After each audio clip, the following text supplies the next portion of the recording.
solve it together. 3 plus 1, you have 4. 3 minus 1, you have 2. Then 2 times 4, you're going to have 8. This answer is not correct. BODMAS rule.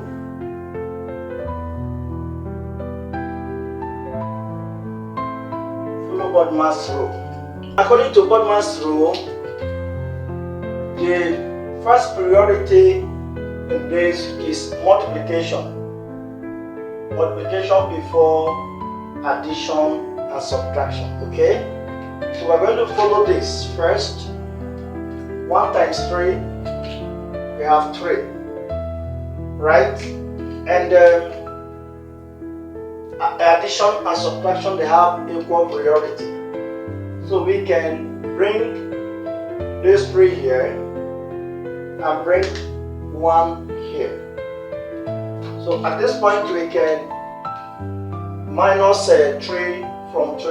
We have 0 plus 1, and finally the answer will be 1, not 8. It's equals to 1 as correct answer. Please subscribe to my channel. Thank you.